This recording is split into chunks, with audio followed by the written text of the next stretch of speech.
የእግዚአብሔር መለኮታዊ ጥበቃ ለልጆቹ እጅግ ብዙ እርግጠኛነት በሌለባቸው የሚታዩና የማይታዩ አደጋዎች በሞሉበት ዓለም ውስጥ እግዚአብሔር ልጆቹን ለመጠበቅ ቃል መግባቱን ማወቅ ትልቅ መጽናኛ ነው። ሕይወት የመጫወቻ ሜዳ ሳይሆን የውጊያ አውድማ ናት። ነገር ግን እግዚአብሔር ሁል ጊዜ እንደሚጠብቀንና እንደሚከታተለን የሰጠንንም መለኮታዊ ተስፋ አጥብቀን መያዝ ደግሞም አለብን። በመጀመሪያ ደረጃ ማወቅ ያለባችሁ ነገር ቢኖር ውድ የሆነ ነገር ሁሉ ይጠበቃል። ብታምኑ ባታምኑ እናንተ በእግዚአብሔር ዘንድ ውድ ናችሁ። ይህን እውነት ልትክዱት ትችላላችሁን? ነገር ግን እናንተ በእግዚአብሔር ፊት ክቡር መሆናችሁን አይለውጠውም። በዚህም ምክንያት በዚህች ምድር ላይ ሳላችሁ እግዚአብሔር ጥበቃችሁን የሚያረጋግጡ እርምጃዎችን ወስዷል። ዛሬ እግዚአብሔር እናንተን እንደ ልጁ የሚጠብቅባቸውን 6 መንገዶች እንመለከታለን። አንደኛው የእግዚአብሔር የማያቋርጥ ክትትል ኮንስታንት ሰርቪላንስ። በዚህች ምድር ላይ እንዲያውም በዚህ ዩኒቨርስ ውስጥ ያለ እግዚአብሔር እይታ የሚከሰት ምንም ነገር የለም። ሁለተኛ ዜና ምዕራፍ 16 ቁጥር 9 እንዲህ ይላል፣ ልባቸው በእርሱ ዘንድ ፍጹም የሆነውን ይረዳ ዘንድ የእግዚአብሔር ዓይኖች በምድር ሁሉ ላይ ይመላለሳሉና። እግዚአብሔር እናንተን እንደሚከታተል ማወቃችሁ ምን እንዲሰማችሁ ያደርጋል? ያስፈራችኋል ወይስ ሰላም ይሰጣችኋል? ይህ የሚወሰነው እናንተ ለእግዚአብሔር ባላችሁ አመለካከት ወይም ፐርሴፕሽን ላይ ነው። እግዚአብሔርን ስህተት እንድትሰሩ የሚጠባበቅና ስትሳሳቱ ሊቀጣችሁ የሚፈልግ ጨካኝ ገዥ አድርጋችሁ ካሰባችሁት፣ አዎ ያስፈራችኋል። ነገር ግን አመለካከታችሁ ፍጹም የሆነውን ልጁን ስለ ኃጢአታችሁ እንዲሞት የላከ እናንተ ልትሻገሩት ያልቻላችሁትን የኃጢአት ገደል በልጁ በኩል ያሻገራችሁ አፍቃሪ አምላክ እንደሆነ ካወቃችሁ እግዚአብሔር እንደሚጠብቃችሁ ማወቅ ልዩ ሰላም ደግሞ ይሰጣችኋል። ጠላቶቻችሁ ቢደልቱባችሁ እንኳን እግዚአብሔር የእነርሱን ሴራ ወደ እነርሱ እንዲመለስ ያደርጋል። መዝሙር 23 ቁጥር 5 እንዲህ ይላል፣ በጠላቶቼ ፊት በፊቴ ገበታን አዘጋጀ። በጠላቶቼ ፊት በፊቴ ገበታን አዘጋጀ። አመለካከታችሁን ቀይሩ። እግዚአብሔር ከእናንተ ጋር ነው እንጂ በእናንተ ላይ አይደለም። ሮሜ ምዕራፍ 8:31 እንይ ደግሞ እግዚአብሔር ከኛ ጋር ከሆነ ማን ይቃወመናል? እግዚአብሔር ከኛ ጋር ከሆነ ማን ይቃወመናል? ይህ በውስጣችሁ እንዲሰርጽ እፈልጋለሁ። እግዚአብሔር እናንተን የሚጠብቀው ሊቀጣችሁ ሳይሆን ሊታደጋችሁ ነው። ሁለተኛው የመላእክት ጥበቃ አርሚ ኦፍ ኤንጀልስ። በእግዚአብሔር የጥበቃ የጦር መሳሪያ ግምጃ ቤት ውስጥ ለእርዳታችሁ የሚላኩ ስፍር ቁጥር የሌላቸው መላእክት አሉ። በመጽሐፍ ቅዱስ ውስጥ ለዚህ ትልቅ ማሳያ የሚሆነው የኤልሳ ታሪክ ነው። ወደ ሁለተኛ ነገሥት ምዕራፍ 6 ቁጥር 17 እንመልከት። ኤልሳዕም አቤቱ ያይ ዘንድ ዓይኖቹን ክፈት ብሎ ጸለየ። እግዚአብሔርም የብላቴናውን ዓይኖች ከፈተ፣ አየም። እነሆም በኤልሳ ዙሪያ የተራራው እሳት የፈረሶችና የሰረገሎች ሞልቶት ነበር። ኤልሳ እና አገልጋዩ ግያዝ በጠላት ሰራዊት ተከበው ነበር።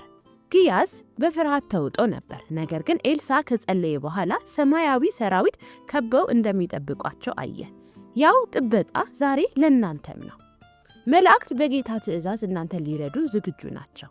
ዛሬም ቢሆን ብዙ የእግዚአብሔር ልጆች በሰው አእምሮ ሊገለጽ በማይችል ሁኔታ በመላእክት እርዳታ ከአደጋ ስለማምለጣቸው የሚናገሩት ምስክርነት ሞልቷል።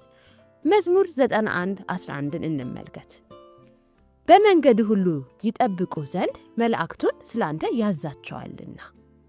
በፍርሃትና በገደብ ውስጥ መኖር የለባችሁም። እግዚአብሔር እንደሚወዳችሁና መላእክቱን በየቀኑ እንደሚጠብቋችሁ እመኑ። ሶስተኛ የጥበቃ አጥር ሄጅ ኦፍ ፕሮቴክሽን። እግዚአብሔር በልጆቹ ዙሪያ የማይታይ ግን ደግሞ የማይደፈር መንፈሳዊ አጥር ይገነባል። ይህ ጥበቃ በኢዮብ ታሪክ ላይ በግልጽ ተቀምጧል። ሰይጣን እንኳ ሳይቀር የእግዚአብሔርን ጥበቃ ጥንካሬ እንዲህ ሲል መስክሯል። ኢዮብ 1 ቁጥር 10 በእርሱና በቤቱ በዙሪያም ባለው ሁሉ ላይ አጥር አላጠርኩለትምን?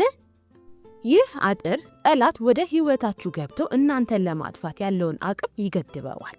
እግዚአብሔር ሳይፈቅድ ምንም አይነት ክፉ ነገር ይሄንን አጥር ጥሶ ሊገባ አይችልም። መከራ ቢመጣ እንኳ የእግዚአብሔር ፈቃድ ያለበትና ለበጎ የታሰበ ብቻ ነው። አራተኛ በቃሉ የሚደረግ ጥበቃ ፕሮቴክሽን through his word። የእግዚአብሔር ቃል ለልጆቹ ጋሻና መሸሸጊያ ነው። ቃሉን ስናውቅና በውስጣችን ሲኖር ጠላት የሚያመጣብንን የሐሰት ውንጀላና የፍርሃት ጥቃት እንድንመክት ይረዳናል። ምሳሌ ምዕራፍ 30 ቁጥር 5 የእግዚአብሔር ቃል ሁሉ የነጠረች ናት፣ በእርሱ ለሚታመኑት እርሱ ጋሻቸው ነው። በእርሱ ለሚታመኑት እርሱ ጋሻቸው ነው። ቃሉን ስታነቡና ስታውጁ በዙሪያችሁ መንፈሳዊ ጋሻ እያነሳችሁ መሆኑን አትዘንጉ። 5ኛ የመንፈስ ቅዱስ አመራርና ማስጠንቀቂያ guidance and warnings of the Holy Spirit። እግዚአብሔር በውስጣችሁ ባለው በመንፈስ ቅዱስ አማካኝነት ከሚመጡ አደጋዎች ይጠብቃችኋል። አንዳንድ ጊዜ ወደ አንድ ቦታ ለመሄድ ስታስቡ አይሆንም የሚል ስሜት ወይም አለመመቸት ሲሰማችሁ ያ መንፈስ ቅዱስ ካልታየ አደጋ እየጠበቃችሁ ሊሆን ይችላል። ዮሐንስ ምዕራፍ 16 ቁጥር 13 እንዲህ ይላል፣ እርሱ የእውነት መንፈስ በመጣ ጊዜ ወደ እውነት ሁሉ ይመራችኋል፣ የሚመጣውንም ይነግራችኋል፣ ወደ እውነት ሁሉ ይመራችኋል። ይሄ ውስጣዊ ድምፅ ወደ ግራ ወይም ወደ ቀኝ አትዙር እያለ ከአደጋ ገደል ይጠብቀናል። 6ኛ በስሙ የሚደረግ ጥበቃ the power of his name። የእግዚአብሔር ስም ለልጆቹ ታላቅ መጠጊያ ነው። በአደጋና በጭንቀት ጊዜ ስሙን መጥራት ብቻውን ታላቅ ጥበቃን ያመጣል። ምሳሌ ምዕራፍ 18 ቁጥር 10 የእግዚአብሔር ስም የጸና ግንብ ነው፣ ጻድቅ ወደ እርሱ ይሮጣል፣ ከፍ ከፍም ይላል፣ ደህንነትንም ያገኛል። ጻድቅ ወደ እርሱ ይሮጣል፣ ከፍ ከፍም ይላል፣ ደህንነትንም ያገኛል። ማጠቃለያ፣ ውድ የሆናችሁ የእግዚአብሔር ልጆች ሆይ እግዚአብሔር የሚጠብቃችሁ ስለሚገባችሁ ወይም ፍጹም ስለሆናችሁ ሳይሆን ልጆቹ ስለሆናችሁና በእርሱ ዘንድ ውድ ስለሆናችሁ ነው። ዓይኑ ሁል ጊዜ በእናንተ ላይ ነው፣ አይተኛም፣ አያንቀላፋም። መላእክቱ በዙሪያችሁ ሰፍረዋል፣ አጥሩ ከቧችኋል። ቃሉ ጋሻችሁ ነው፣ መንፈሱ ይመራችኋል፣ ስሙ መጠጊያችሁ ነው። በዚህ እውነት ላይ ተደግፋችሁ በሰላም እደሩ፣ በሰላምም ዋሉ። የክርስቶስ ደም የድላችን ምስጢር ነው። ጌታ ኢየሱስ ክርስቶስ በመስቀል ላይ ሁሉንም ነገር አሸንፏል። በካልቫሪ መስቀል ላይ ጥቂቱን ሳይሆን የሁሉንም ዋጋ ከፍሏል። ዮሐንስ ምዕራፍ 16 ቁጥር 33 ምን ይላል? በእኔ ሳላችሁ ሰላም እንዲሆንላችሁ ይህን ተናግሬያችኋለሁ። በዓለም ሳላችሁ መከራ አለባችሁ፣ ነገር ግን አይዟችሁ እኔ ዓለምን አሸንፌዋለሁ። በዓለም ሳላችሁ መከራ አለባችሁ፣ ነገር ግን አይዟችሁ እኔ ዓለምን አሸንፌዋለሁ። የበጉ ደም የክርስቲያኖች የድል ምስጢር ነው። ነገር ግን ይህንን ደም በሕይወታችሁ ላይ መርጨት ወይም መተግበር አለባችሁ። ይህንን ማንም ሊያደርግላችሁ አይችልም። የኢየሱስን ደም በሕይወታችሁ ላይ ማወጅ የእናንተ ግዴታና ኃላፊነት ነው። እዚህ ጋር የምናገረው ስለ ደሙ በሥጋዊ መንገድ መተግበር ሳይሆን በመንፈሳዊ መንገድ ስለመተግበር ነው። በኦሪት ዘጸአት ጊዜ የእስራኤል ልጆች የፋሲካውን በግ ደም በቤታቸው መቃኖች ላይ እንዲቀቡ ታዘው ነበር። ይህም የሆነው መቅሰፍቱ ሲመጣ ደሙን አይቶ እንዲያልፋቸው ማለትም ፓስኦቨር በመሆን እንዳይነካቸው ነው። እኛም ዛሬ ልናደርግ የሚገባን ይህንኑ ነው።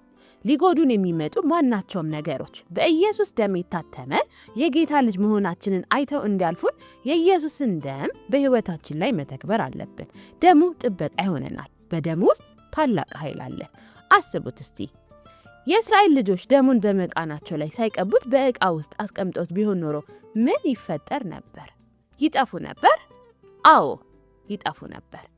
የኢየሱስ ደም ኃይል አለው። ነገር ግን በሕይወታችሁ ላይ ካልተገበራችሁት ወይም በእምነት ካላወጃችሁት ምንም ጥቅም አይሰጣችሁም። የእናንተ ድርሻ ደሙን በሕይወታችሁና በቤታችሁ ላይ መተግበር ነው። በኢየሱስ ደም ውስጥ ጥበቃ አለ። በኢየሱስ ደም ውስጥ ኃይል አለ። ደሙ ብቻ ሊሰጠው የሚችለው መንፈሳዊ ሽፋን ወይም ከቨሪንግ አለ።